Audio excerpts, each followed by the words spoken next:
Very warm welcome to all the participants in this important discussion, and I'd like to thank the Center for Homelessness for allowing me to present in a few words, in a few minutes, the work that we did jointly with the Special Rapporteur on the right to adequate housing, Balakrishnan Rajagopal, based on the very large number of submissions we received from national and local governments, from human rights institutions, from civil society organizations, and academic experts on the issue of criminalization of homelessness and poverty. This is a report we presented to the Human Rights Council in July. As you know, special rapporteurs are independent experts appointed by the United Nations in order to provide recommendations to governments on certain human rights issues. And we thought it useful and important that I, as Special Rapporteur on Extreme Poverty and Human Rights, and Balakrishnan Rajagopal, as Special Rapporteur on the right to adequate housing, that we join forces in order to address what is really a worrying and important trend of men, women, and children living in homelessness and poverty and facing criminalization for activities such as sleeping, washing, cooking, eating, begging, working on the street.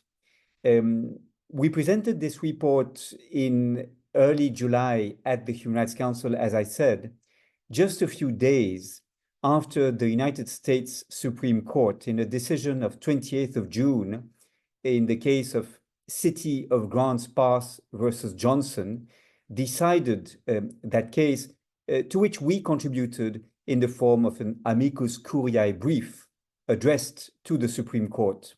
The case concerned a municipality that had decided to criminalize the public camping, the setting of tent on public spaces.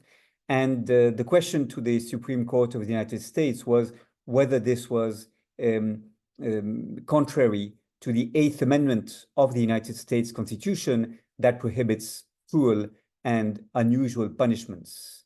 Indeed, we argued in our amicus curiae brief to the Supreme Court that that kind of criminalization of what is essential for people without a home of their own, the ability to erect tents in public spaces, was in fact criminalizing a status, that of being a homeless person, and not simply prohibiting a behavior, that of sleeping in public areas. Now, we were not followed by the United States Supreme Court that decided that the criminalization of sleeping in public places and camping in public spaces was not against the US Constitution.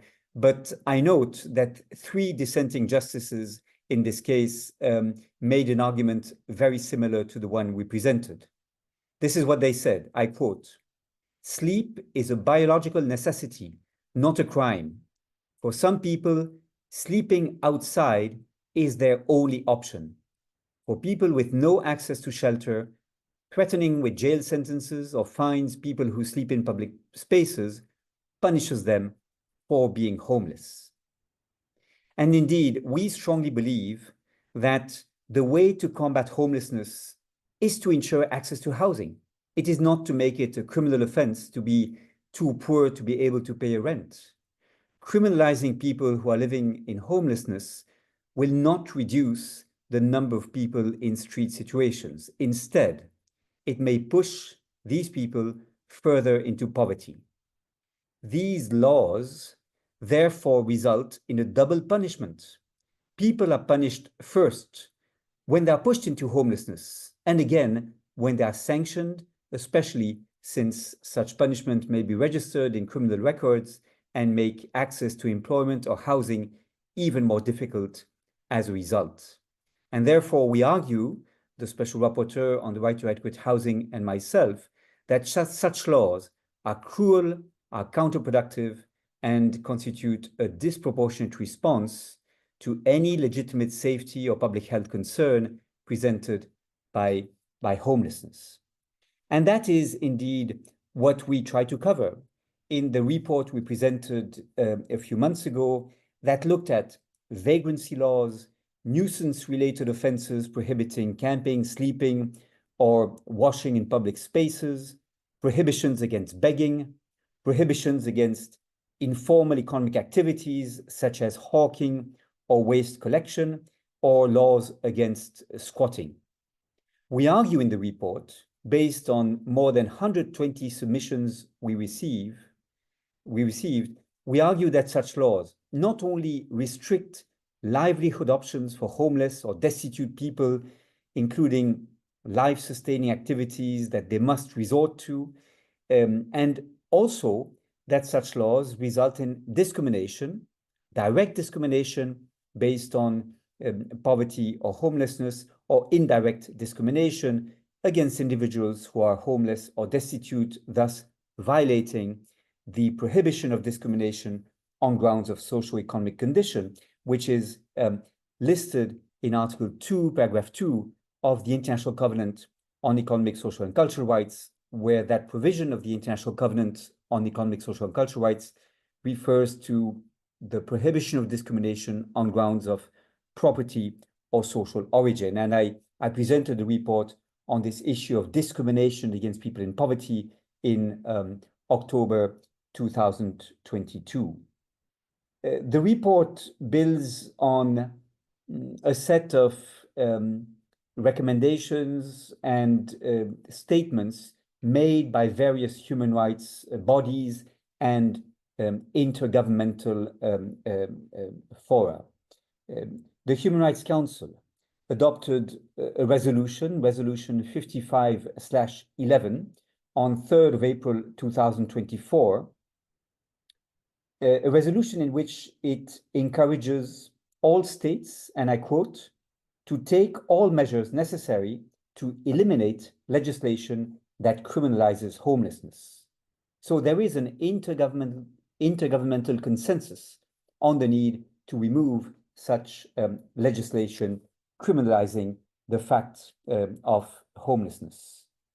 We have various similar recommendations from human rights treaty bodies of the UN system, the guiding principles on extreme poverty and human rights that were endorsed in September 2012 by the Human Rights Council also contain such a prescription, and the guidelines on the implementation of the right to adequate housing presented in 2019 by the Special Rapporteur on the right to adequate housing contains, again, a similar admonition to governments.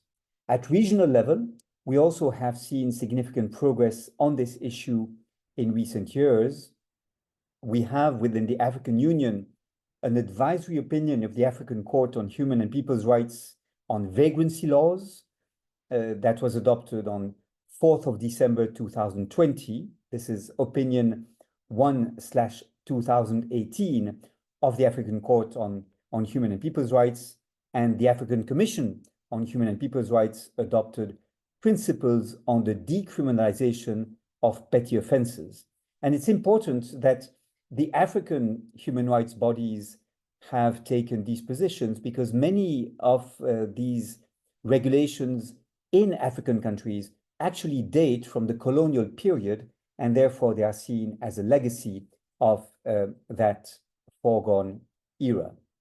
Within the Council of Europe, of course, more pertinent to us and to the UK, the European Court of Human Rights adopted the most important judgment on 19th of January 2021 in the case of Lakatouche versus Switzerland. That case concerned a fine worth 500 Swiss francs imposed on a person who was begging in the canton of Geneva, and that was a means for that person to survive. The court in that case referred to the right inherent in human dignity, I quote from the judgment of 19th of January 2021, a right inherent in human dignity to be able to convey her plight and to attempt to meet her basic needs by begging. So when begging is a life-sustaining activity that a person must resort to in order to live in dignity, that constitutes a human right.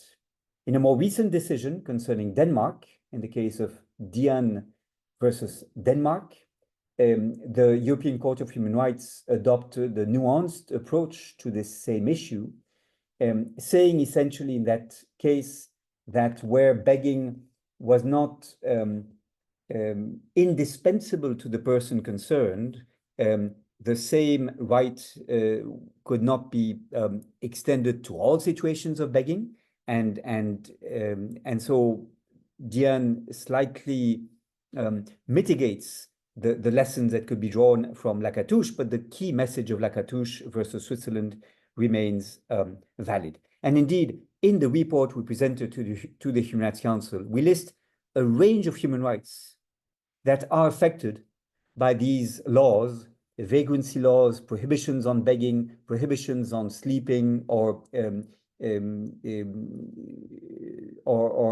having economic activities in public spaces. First, some laws of that kind can constitute cruel, inhuman, or degrading treatment or punishment under Article 7 of the International Covenant on Civil and Political Rights.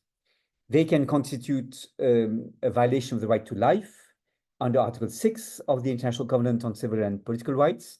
Remember that the right to life is also considered by the Human Rights Committee, the body of experts that monitors compliance with the International Covenant on Civil and Political Rights, as also the right, I quote, to enjoy a life with dignity. And if people are homeless, have no solution, and are moreover prohibited from begging or from sleeping in public spaces, that constitutes a violation of their right to live in dignity.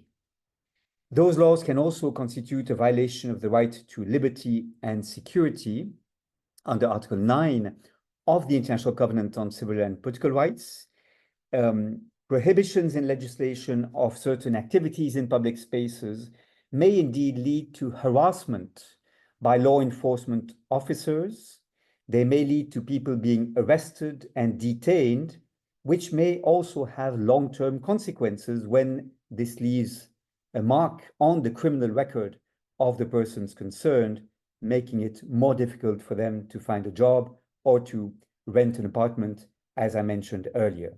So that too is a right that could be affected by these regulations. And moreover, these regulations may have impacts on economic rights and social rights of those concerned. The right to work under Article 6 of the International Covenant on Economic, Social, and Cultural Rights may be infringed by legislation that leads to people living on the streets being harassed, being subject to violence, and being forced to pay bribes to police officers, for example. There is an ILO convention from 2019, ILO Convention number 190 on violence and harassment, that prohibits harassment against workers of the informal economy. So that too is a right, the right to work, that could be at stake in such cases. And finally, of course, the right to an adequate standard of living under Article 11 of the International Covenant on Economic, Social, and Cultural Rights could be at play for many people resorting to informal economic activities in public spaces. Begging may be considered indispensable to have an adequate standard of living, and that should be taken into account. So in our report, beyond going through all these human rights impacts of these legislations, we try to show that there are policy considerations, expediency arguments, if you wish, against the maintenance of such laws and regulations. Prosecuting and punishing petty offenses such as begging, camping, and hawking in public spaces first diverts scarce resources of law enforcement authorities to prosecuting such petty offenses without there being many benefits to society. Indeed, the costs of criminalizing such activities often exceeds what it would cost to address the root causes of homelessness and poverty. Secondly, where such regulations exist, this increases the risk of corruption. It is not unusual, according to the inquiry we conducted, that police officers demand bribes against their commitment to turn a blind eye from illegal activities, and that is particularly problematic where especially people in deep poverty and destitution will not be able to pay those bribes when others may escape prosecution. And thirdly, such legislation or regulations will result in stigmatizing groups that resort to begging, to hawking, etc., whose destitution is treated, therefore, as a criminal offense, reinforcing the negative stereotypes against people in poverty, who will not only be treated as responsible for their situation, but also as associated with criminal behavior. And so for all these reasons, we recommend to governments that they address this issue. And of course, our recommendations go particularly to local governments. And we close the report with 4 key messages. First, laws criminalizing life-sustaining activities should be repealed, and governments should avoid incarcerating people for failure to pay a fine, as had happened in the case of La Cartouche versus Switzerland before the European Court of Human Rights. That's our message number 1. Secondly, governments should ensure access to remedies where enforcement of legislation criminalizing petty offenses in public spaces may violate human rights or result in discrimination. Thirdly, governments should promote equal access to public spaces. Fourth and finally, housing first programs should be supported to combat homelessness. These housing first programs are less expensive than the provision of emergency accommodation systems or the setting up of shelters for homeless people. And we hope that this report will help civil society, that I would encourage to use the report as an advocacy tool, to disseminate it, especially towards municipalities and local governments. Very often these regulations are adopted at local level under the pretext of maintaining public order. Thirdly, we encourage civil society to review the regulatory framework to ensure that those laws or regulations that criminalize homelessness or poverty are under public scrutiny. This is something, for example, the National Human Rights Institution in Belgium did, reviewing regulations adopted by hundreds of municipalities across the country. And finally, we recommend civil society groups to brief national human rights institutions, judges, courts, and parliamentary committees so that the pressure is maintained on the executives, whether at national level or at local government level. So I would like to thank you. I look forward to your questions and to the dialogue we are starting today. Thank you very much. Thank you, Olivier. That was incredibly insightful. And I know, having read the report, it was brilliant for you to kind of bring that to life. I have a couple of questions. The chat is open if anybody would like to add questions there. Typically, what we will do is pose you a couple of questions just now, and then we may come back to you again at the end of the meeting, if that's okay, just in case people have additional follow-up. One of the questions that I had listening to you speak was about positive practices and protective legislation that can be put in place. And I just wonder if you could speak to that and speak to some of the kind of best practice that you've come across.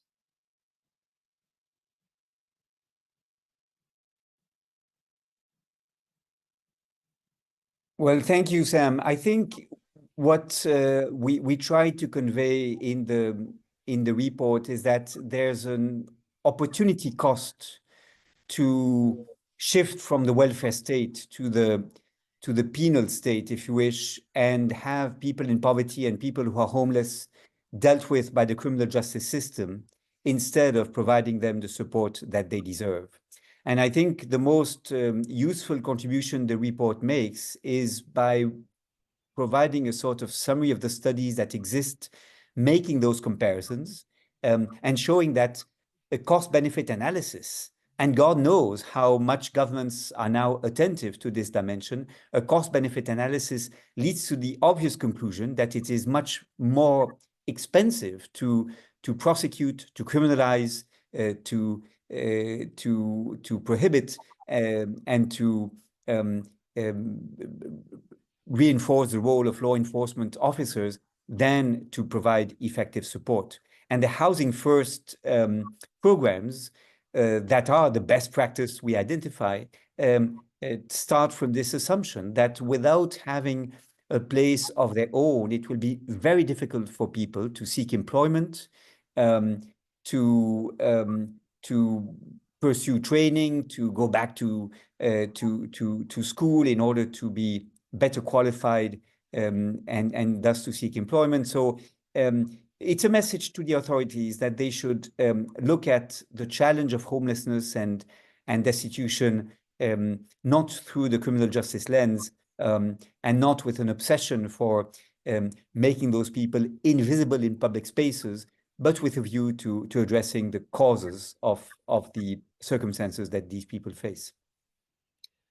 Absolutely, I think that's absolutely fair, and that really comes through in the report. Speaking about Housing First, so as a meeting, we have people from around the world joining, but certainly here in the UK, the government does have a commitment to expanding Housing First. What led you to the point where you would mention Housing First in particular, rather than any of the other interventions that we might be aware of? Housing First movement starts from the finding that providing support to people will not be very effective unless people have a place of their own, allowing them to wash, to cook for themselves, to have some privacy, and to thus rebuild their lives. And so rather than making housing the end result of a process that is supported by social workers, of providing support to people to have access to healthcare or to training for a job and so on, we should first provide housing. That is the priority, and without that safe space that people can consider of their own, which is different from providing a shelter for the night, it would be very difficult for people to rebuild their lives. But on Housing First programs, I'm not a specialist. I trust that around this table, many people are involved in such programs and would be more competent to speak on these programs than I am myself.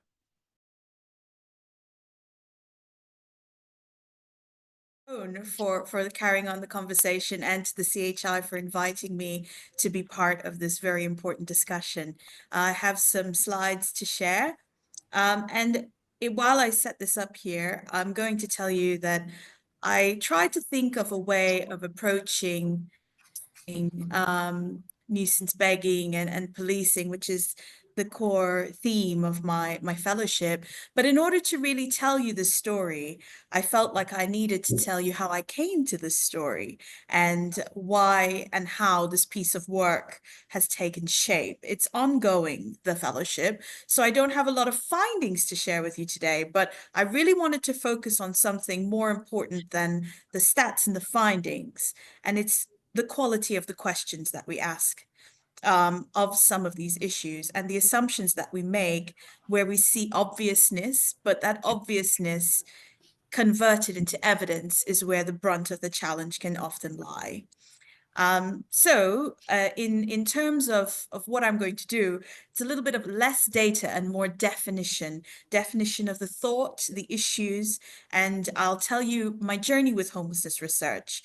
Prior to these fellowships, I was not a researcher in the area of homelessness, but I came to it through looking at research design. So with my bias in mind here, I will walk you through a little bit of that. And then I'll move into the core of what the fellowship is, which is looking at the obstacles to what works through evidence. How do we really garnish this evidence and push it forward? And what does success look like in terms of curating types of questions that might prod through when we look at policing agendas, criminalisation, and rough sleeping and begging?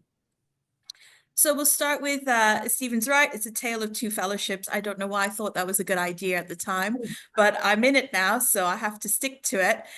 So I started a British Academy Innovation Fellowship in 2024, and then this moved me quite nicely into thinking about taking the findings from that and progressing into the UKRI Policy Fellowship.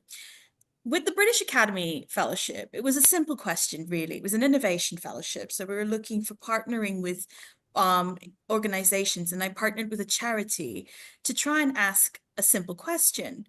So my question was, how do people experiencing street homelessness spend their time?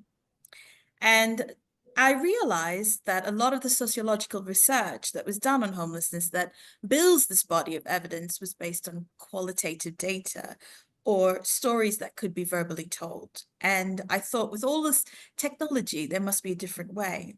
So I took a different approach. I put GPS trackers on people experiencing who are rough sleeping to understand a story of mobility. Yes, it was all ethically cleared and it was safely done, and we got some good findings, so you can rest easy with that. And I'll share with you just some of those highlights. But it led quite nicely into thinking about the next stage. Oops, and I moved a little too quickly there, which is looking at how can we look at some of the varied and adaptive police decisions and actions around nuisance begging? Because the obstacles that I encountered in terms of findings from the first fellowship really ignited the question of, oh, we need to maybe take a step back into understanding how we are making these steps towards getting this evidence. So I'll share with you a little bit first of the first fellowship and then take you through what I'm doing in the second. So this story obviously made headline news in the UK, largely because taking an innovative approach to this topic was very new, and it was the first of its kind done in the UK to put these trackers. Previously, we put trackers on maybe understanding animal behavior or understanding more sport innovation. But in this case, we were able to see movement that raised questions about how services are working. What was the rationale behind engaging with police or not engaging, and where there were obstacles for getting further support. So even if you were put into housing, what was your rationale for not staying? And I think the nuancing of some of these considerations in the decision-making process is what creates the noise in terms of going from action into policy. So I will give you an alternative view of hearing what the story is about through the clip that was covered in the news. Now, you don't have to go far in central London at night to see homelessness up close. Now, a new study led by a London university has tracked the movements of homeless people over 6 months in South London by paying them to take part in the research. The findings shed light on the search for somewhere safe to sleep, as Harry Lowe reports. Sleeping rough is a daily reality for thousands of Londoners. But where they go each day has remained a mystery until now. 1 woman and 8 men were given one of these trackers at the start of the study. They're incredibly light, they're waterproof, and crucially their battery life lasts for up to a week. Dr. Jogie's led the research and was surprised by the results. The homeless don't rest. The tracker moved constantly. It was very difficult to see where they had moments of quiet rest. And when we asked them to take us to some of the places that they go to, they showed us the lengths that they would go to get just mental quiet time. You know, they could sleep under here because it's under a shelter. Andy is one of the team which runs Sutton Night Watch, supporting homeless people in South London. It is a big game changer. The data from it has given us a better indication of where the rough sleepers are going, where they're spending more time. So that enables us to try and tailor better support for them in that area. It's amazing the amount of miles they walk. You know, just to find somewhere safe to put their head down for the night. Doing this work has really changed me, because I think I left with the message of understanding anyone can become homeless. Life can change very quickly, and being able to take this technology and this innovation and see people change their opinion, I think there's a lot of hope for what we can do with this type of research. Harry Lowe, BBC London. And indeed, that's sort of what ended up happening. This project was able to really impact public opinion on looking twice at seeing someone sleeping rough and trying to engage a little bit more with empathy on what was going on at that very social level. But one of the findings in terms of it being a game changer was informed by Amter Sen's work on human capabilities, which largely looks at using frameworks to establish and evaluate well-being. And it shifts this focus from the economic measures and opens up the dynamics of thinking. How can we create metrics and accountability for people's capabilities to move into one thing into another? So what prohibits us from taking actions, even when the option is presented in front of us? So it's a lot about using those freedoms and using the opportunities, but it's a mindset as well. So Sen's capabilities, this was something that came out in the work where when we spoke to individuals who had worn the trackers, we asked, well, why didn't you do X, Y, or Z? Or why did you come to this specific space? And they were able to share with us how they perceived obstacles. And this has led to asking different questions, which essentially became part of the rationale for looking at policing behaviors and applying the same sort of theoretical toolkit to understanding decision-making for the police. Recently, this contribution on capabilities is coming out in relation to looking at the SDGs and looking at presenting a theoretical framework where it can be used to look at just shaping some of the Sustainable Development Goal work, where you find it difficult to maybe provide some frameworks for building those interventions or putting together those evidence packs that you might need to move through policy quickly. So this theory, so we've got a bit of a theoretical construct and a model in which to look at rough sleeping. So how is it impactful? Well, it does shape policy design, looking at how inequality and how poverty can really impact people's ability to genuinely thrive. It helps us create a measurement index, and it incorporates and complements the suite of indicators that we can look at for human development. And of course, there is the social justice element to it. So with this in mind, this framework can help us hang a lot of the original findings that we have and look at ways that we can build these interventions for understanding and prodding at the issue.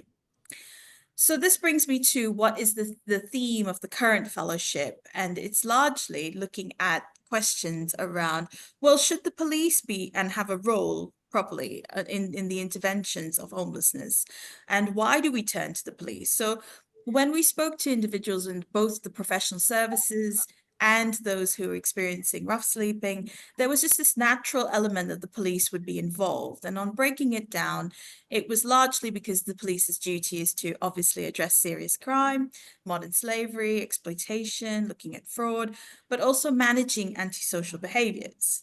So aggression and harassment, the police is the first point of call. And combating care avoidance. And care avoidance is where this was the first common thread between what we found in the first fellowship to what was taken over. Care avoidance is, how do you, as police services, help people with complex and dynamic needs fast track through to a point of support? And, you know, building on some of the things Olivier said earlier, this is the point at which suddenly we start to see a lot of inconsistencies in terms of support being provided.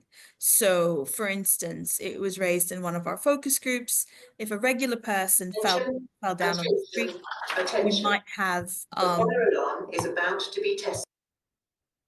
It's all happening at Stephen's place today. The fire alarm's about to be tested. If someone fell over in the street as a general member of the public, the police will have zero hesitation on calling the ambulance services. If it's someone who's rough sleeping or they look like they're experiencing homelessness, there will be some moments of doubt in terms of trying to assess the situation before getting the care services involved. So these pockets of hesitation suddenly shed a light on terms of understanding how fully incapable was the support that was being offered. And this in turn made us realize that there is not some consistency, there's not consistency in the practices. So the fellowship's main focus here is to understand the dynamics of begging in relation to criminalisation and enforcement. When the police are involved, what do their behaviors essentially do? And is this a practice that should be more streamlined, or should we prod a little bit further in terms of actions that they take or interpretations, how they interpret the law and the legislation? So the objectives here were ongoing, is to understand the nature and perceptions of the crimes. So what is my crime? How do we understand the crime that is being committed? Especially in light of things that Olivier said in terms of it being a human right. And is this interpretation varied? Distinguishing between the types of begging that are involved, so begging and nuisance begging, so what makes the difference? And understanding how people experiencing homelessness understand their rights, especially when there are changes to the laws and changes to police ethics and practices. So the Criminal Justice Bill has been up for debate in the UK. There's a second reading of the bill that's taking place in a few days. And it does advocate for these 4 big principles, which is on tougher sentencing. So looking at that around grooming and coercive behaviors, policing powers, whereas what I think there's a lot of concern around the delegation of the police's power to local councils, community and victim protection, again, curbing that antisocial behavior, what actions can be taken, and controversial proposals such as criminalizing rough sleeping and begging. And this does lead to increase in charges. And this is what the fellowship is interrogating in particular, the interpretation of nuisance begging and the actions and the severity of those actions that may take place. But it is a tricky issue. And I'll pull this example of a newspaper headline about a nuisance beggar who was banned from a town centre after flouting an order. Now, what were the severities that were in place here? And it was capstone that this is actually what the order stipulated. So if for a moment you imagine you are rough sleeping, you've maybe committed some offenses to get by, but then you are suddenly given these conditions, what are your options? And I'll give you a second to read through those.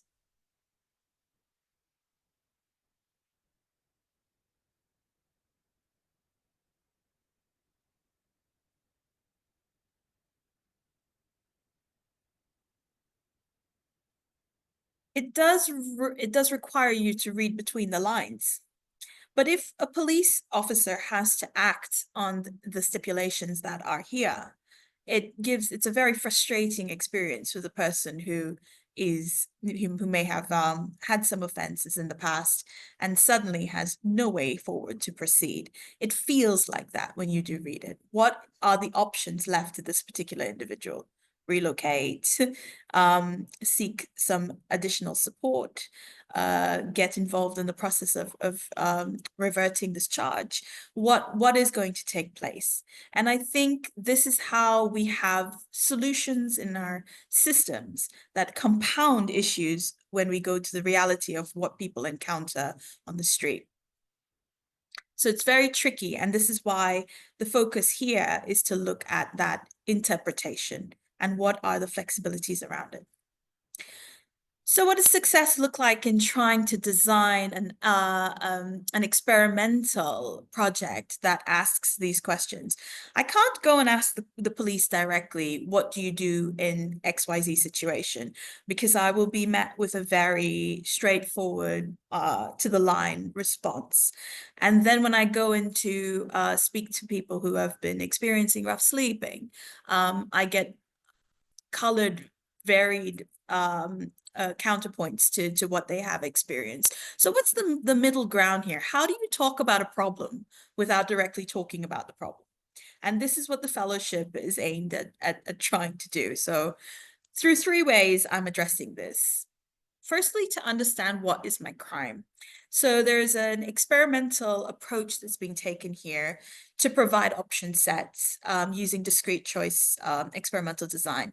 So we give the police 2 sets of options. Neither of them are ideal, but asking them to pick one on which they would do an action, right?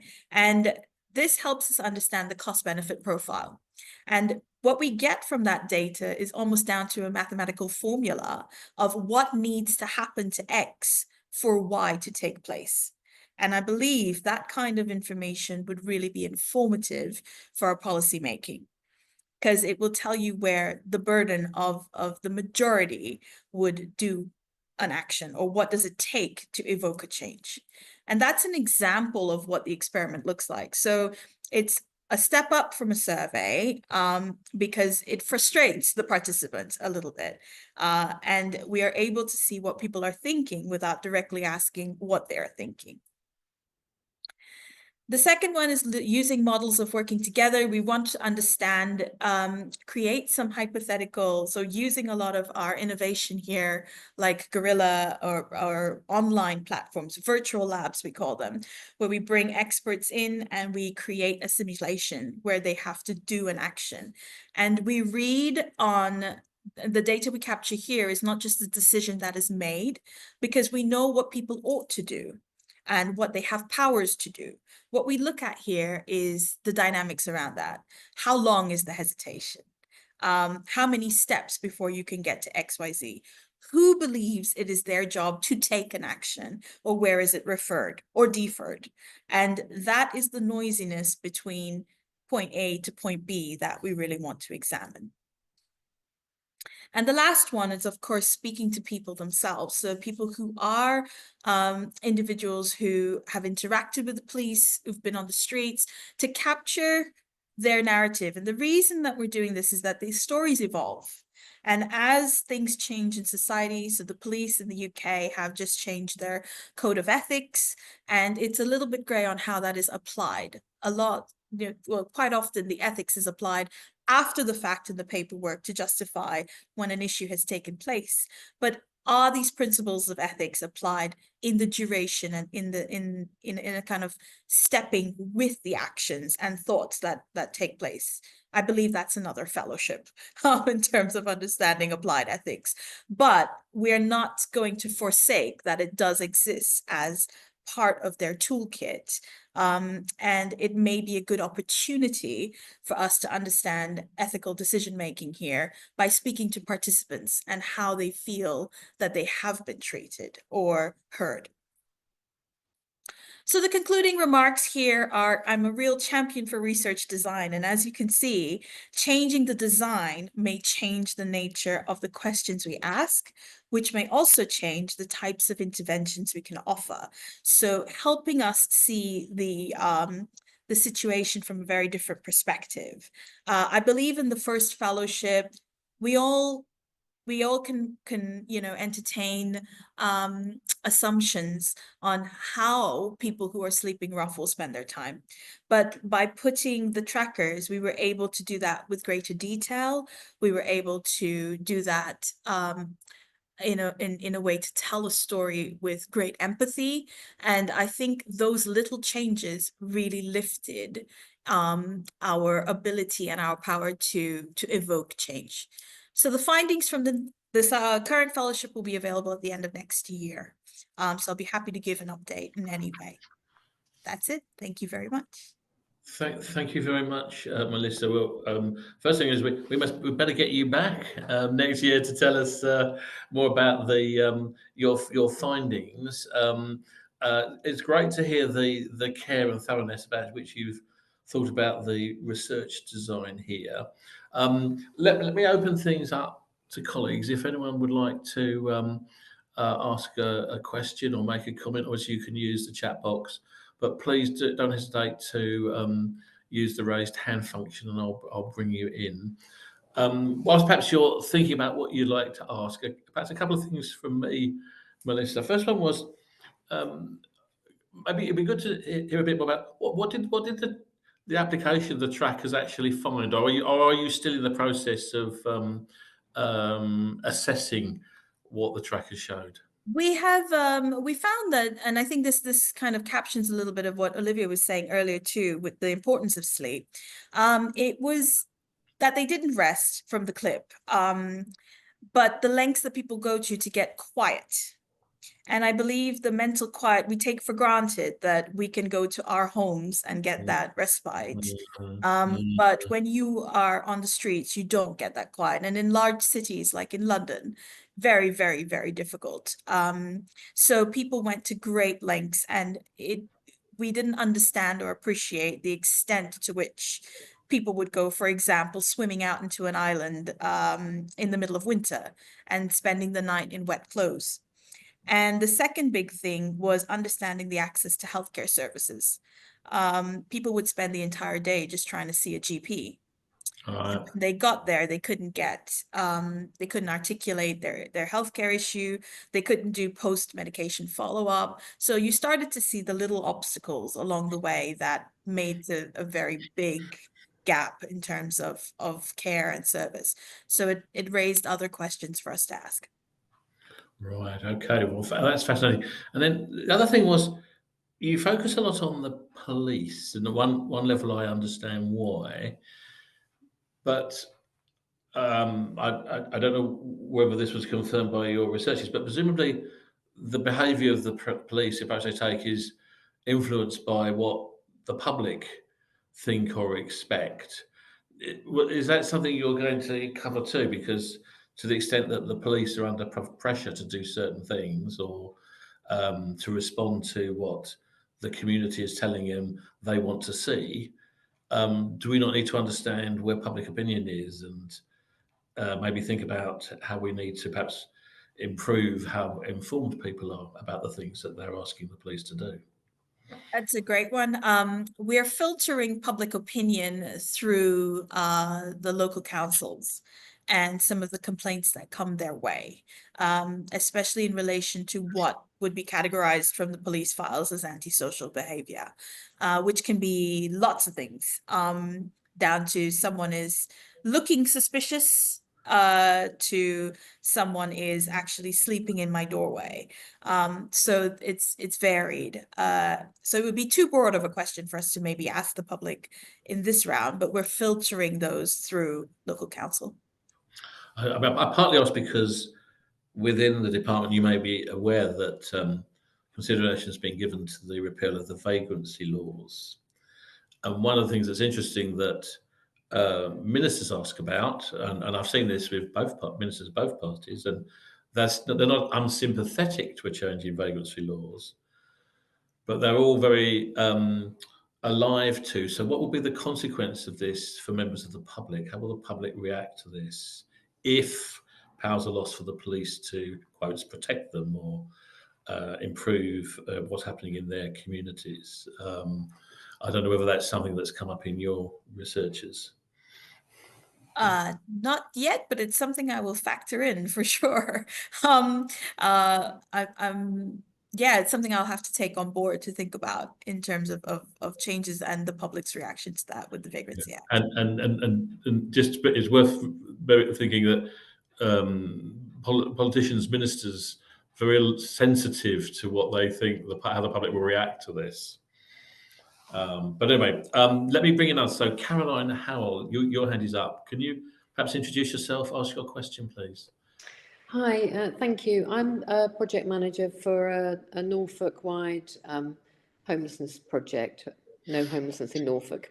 I wanted to ask really what the role of the sort of the magistrates court and the legal system in this might be in terms of, you know, the application of fines and penalties. Is there a variation in that, and is that down to attitudes, or I just wonder if that's part of this really. I wouldn't be able to comment on how those are determined. We know that there is an increase, but I'm not certain on how those charges would be done. What I understand from the police, though, is that cases can be brought forward, and the Vagrancy Act charges are not put under the Vagrancy Act unless there are other complications that they feel need to be attended to. So it's a form of, you will be formally charged because of XYZ. But there is this also this unspoken approach with not excessively cluttering up paperwork to log every single thing. So people will get a community warning or an order to do XYZ or to move on from something. And then over time, if that persists, then that will lead to an escalation. Being able to ask local authorities to do that, I'm not sure when and where, if severity means more noise in terms of how people are eventually charged, or if that is a technique that will be brought forward in the bill, or if how that is determined, though, I couldn't say. Okay, thank you. Thank you very much. Have we got any other comments or questions? Anyone else like to join the conversation? No. Stephen, I have had just one question by email. Oh, go ahead. That's okay. So I'm sorry to the person who wasn't able to use the chat function. And it was for Olivier, which was in a situation like we have in the UK, where there is to some extent, there is a push to remove outdated legislation like the Vagrancy Act, but we also have moves to further criminalize certain issues. Is that something that is seen kind of in the round, where it feels like it's kind of one step forward and one step back? That kind of blended picture. I think that's the question.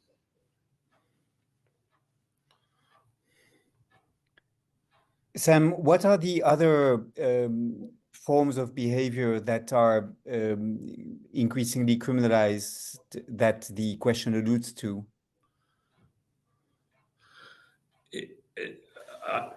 I'm not sure it's necessarily behaviours that are criminalised, but what I would say is that you may have seen some speculation about new measures in the British media today, but what the public can be concerned about, it leads to my point about pressures on the police from the public and the sensitivities that ministers and politicians can feel, is that there is regularly concerns about antisocial behaviour. And don't think I'm saying that street homelessness is antisocial behaviour, but actions that might be taken to do with other aspects, to do with antisocial behaviour, might spill over into certain behaviours of people on the street, begging or other things.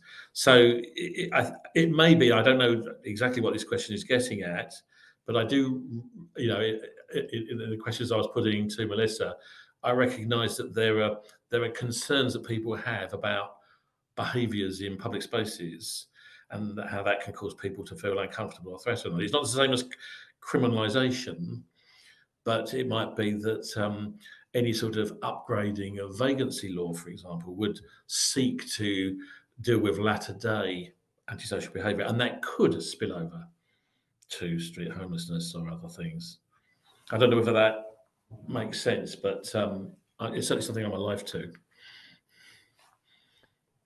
Well, certainly in the submissions we received with the Special Rapporteur on the right to adequate housing, since the report was based on an open call for submissions from different world regions, many submissions referred to the tendency of municipalities to try to be attractive to tourists and to and often under the pressure of vendors to ensure that certain portions of the city should be free from any kind of nuisance that could discourage tourists or buyers.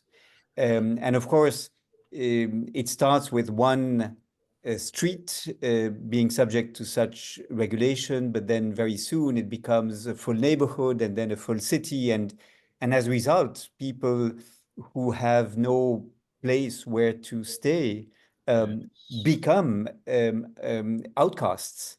Yes. And this makes it even more difficult for them to of course support their essential needs. But even more importantly, perhaps, it sends a message that these people are not full members of society, are not welcome, and it associates being homeless with being a criminal offender, or at the very least, being a social nuisance, a person whom it is preferable to keep out of sight. And that symbolic message that is sent by the law is, I think, deeply problematic. Let us not forget that one of the major reasons why people in poverty find it difficult to escape poverty is because of the stigma that they face, because of the shame that they experience, because of the lack of self-confidence that results from this negative stereotyping that they are confronted with on a daily basis, and that in many cases they end up internalizing. And it also sends a message that you are responsible for the situation in which you find yourself, that it's not a responsibility of society to support you. It is you who must change your behavior, go to the appointments, follow the training, get rid of this addiction, and so forth. So I think that is what we saw in the submissions we received, and it's very disturbing. It may be this that the question was alluding to. Yeah, that does sound right to me. Can I bring in Ed Anderson? You put an interesting comment and some questions in the chat box, which I think touch on this from another dimension. Yes, hello. Hi. Can you just say who you are first and then take us through your extra comments? Hi, Stephen. I'm Ed Addison. I'm one of the co-founder and directors of the People's Recovery Project. We're a community organisation that exists to make recovery achievable and sustainable for people experiencing homelessness and addiction. My experience of working on the streets in the last 10 years is the majority of begging that I have seen in London, particularly, sorry for the London focus, is to fund drug use. I was just wondering from your report whether there were any indicators of what the drivers of begging were, because I suppose I don't think taking drugs is particularly life-sustaining. But on the one hand, from my experience, particularly abroad, seeing things in Portugal, just recently come back from Portugal and having attended some safe consumption sites over there, I was just wondering what the panel thinks of introduction of decriminalisation of people using drugs, provision of safe places for people to use drugs, and also provision of safe supply to reduce the harms and deaths among people experiencing street homelessness. Olivier, do you want to come into that first? I think it in a way it picks up a bit on what you were saying. No, thank you. I first of all, I should have started my earlier intervention by saying how incredibly interesting and useful I think the work of Melissa Jogie is, and I hope she will be able to comment on these questions that are addressed to us. No, what I wanted to say in response to Ed Addison is his work is extremely important. Many cases of criminalized behavior from people on the streets is from people who are either under an alcohol addiction or drug addiction. So it's super important. We made a deliberate choice in the report not to address addiction as a source of exclusion, homelessness or begging, for a very simple reason, which is that it's a tough debate to have at UN level, given the divergence of views on this topic. And we didn't want, to be very frank, we didn't want the full focus of the report to be on whether we should decriminalize drug use or not. And that would have been the result of having a few paragraphs on this in the report. Our report focuses on the basic minimum, which is don't make homeless people criminals simply because they're homeless and have to sleep outdoors. And then we thought it would be diverting the attention from that key message to have this additional inquiry about drug use and drug addictions. But it removes nothing to the importance of the hugely important work you are doing, Ed. Fantastic. Let me bring in Carolyn again, and then I'll come to Melissa to comment on this. Thank you. I think it sort of follows on from Ed's question, really. I'm wondering if this research will also include looking at where people are begging, whether they're basically being controlled by gangs, etc., which, you know, we've certainly seen some evidence of where in the area that I work, and that's sort of another criminal dimension behind them in terms of how they are being controlled. Often they're quite vulnerable people who are either sleeping rough or had a history of that and are being controlled. So I just wondered if that element is coming up at all. Okay. Melissa, would you like to respond both to the previous comments and to what Carolyn has just asked about? Will your next stage of your research pick up all these issues? Well, two things. Another project that I was working on was looking at the intersections between modern slavery and homelessness. And to be honest, we do have the issue we have with research in this area is gaining accessibility. So there is a lot of, when it comes to modern slavery and begging related to organized begging, it's starting to interfere with police work, immigration, and whatever happens in this dark blocks behind people being able to be verified as being victims of modern slavery. There's a lot of, if you do qualify, you get like a reset on your life, a relocation, an entire package for you. But the steps that go into verifying that and keeping people safe, it becomes an area that's extremely difficult to research and to do it safely.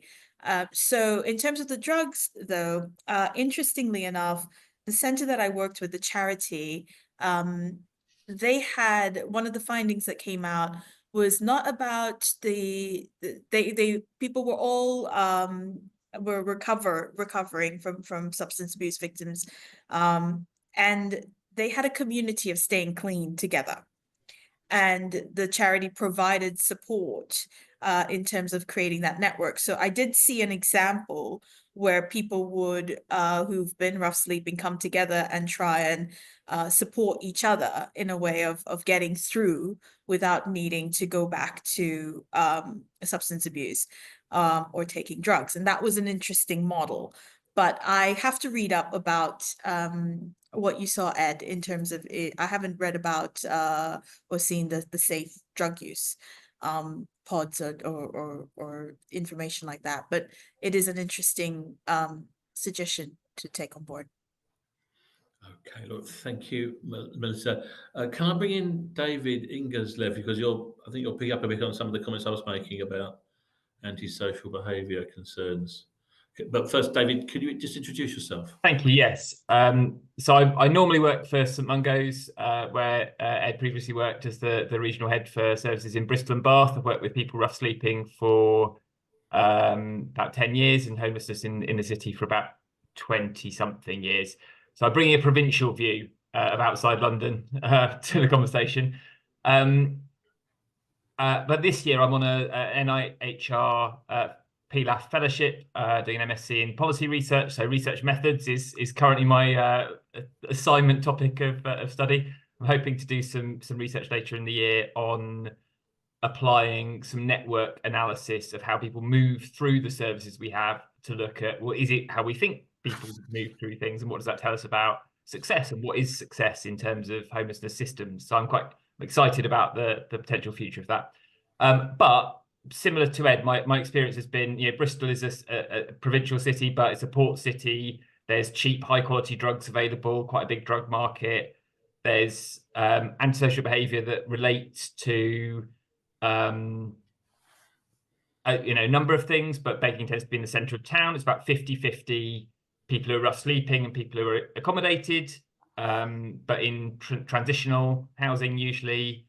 But definitely a need to sort of balance all the needs of the different people in public spaces, so as the person who's managing the rough sleeping services, I've talked to businesses whose young retail workers have turned up and been threatened on their way into work in the morning, and obviously that's not okay. But so the question is, how do you have something not only proportionate but practicable, that doesn't need so much nuance that a police officer just couldn't possibly apply a law? I'm interested in how do you balance all the different needs in a way that has some practical application. And then Melissa, I put it in the chat, but there's an increased use of local authority powers that then lead to criminalisation. So the police isn't the only route to people being criminalised. And I'm really interested in this area. I don't know that I have a view yet. I'm sort of processing all the information, but I always think there's a balance of all the different people, and where do you strike the right balance? And I never know the answer. It's not helping my degree. The more I read, the more I think I don't know anything. That's just how it goes. Great, great comments, David. Look, I'll come to you back to you in a moment, Melissa. But I just wanted to see, Ed, did you want to come in again, because you've put some further interesting comments in the chat box? I don't think I did, but I'd be really interested to know what the organisation Melissa had gone to visit. Yeah. Yes. Tell us more, Melissa, and please pick up on the other comments you've just heard. Absolutely. So the charity that I worked with is Sutton Night Watch, homeless charity. So they are maybe the most popular charity in the borough of Sutton in London. And David, I resonate that feeling. The more you read, the more you need to know. It's a little bit like that as well. Local council, especially with the criminal justice bill, are playing an increasingly important role. Part of the issue I have with working with local council sometimes can be that, just like in the police, you have deployed units that work on public protection, and then that changes for a variety of reasons. So you never really get one person who sits in the role for a long period of time before it's passed on, or you're talking to different people and then they're on a different agenda. So the foundations don't tend to go in a linear pattern, it jumps around. And I think that's part of the confusion. So your network analysis map there would be great to put it together, to look at just the movements and trying to understand the knowledge gaps that exist. I think we can do that, but every time there is a shift, and even that's not even accounting the weather changes, the cost of living changes. So these are very, very sensitive areas, and we need to rely on the people who are in the face-to-face in order to feed us that information, to look for potential patterns and trends. Yeah. Fantastic. We're almost coming up to the limits of our time, I suspect. Has anyone else got any burning comments or questions they'd like to raise? We've got time for a bit more if anyone's keen to join the conversation. Alternatively, I'm sure both Olivier and Melissa would be very happy to receive comments outside of this meeting. If not, I probably ought to start to bring things to a conclusion. So it's been a great session. I'm so sorry that I missed Olivier's presentation, but by all accounts, it was a great talk. Very grateful for your presentation, Melissa. Absolutely fascinating, and I think we've had a really good conversation. Very pleased with the questions. I fear, Melissa, we may have doubled or trebled the size of your future work programme, but really good insights on this issue from those on the call. So huge thanks to that. I should probably thank too at the Centre for Homelessness Impact, because he organised this session and brought our speakers to us. So huge thanks, Sam, and obviously huge thank you to everyone who's been on the call. We'll let you have details of our next meeting soon. This meeting, a recording of it, this presentation will be available in due course on the Centre for Homelessness Impact website. So you'll have ample opportunity to reflect further, and there'll be contact details there if you want to follow up on any of the things you've heard about this afternoon. As I say, we'll put around details of our next meeting soon. But in the meantime, do let me know if there's something you would like to present at a future meeting, or if you've got thoughts on people we should invite, or how we could make these sessions even more useful. We're completely open to ideas and suggestions. We want these to be as useful and interactive as possible to everyone who attends. But for now, thank you, and hopefully next time I will have fewer IT problems. But we'll be together again soon. So take care. Thank you for moderating this so effectively, Stephen. Bye. That's very kind of you. Thank you very much. Take care.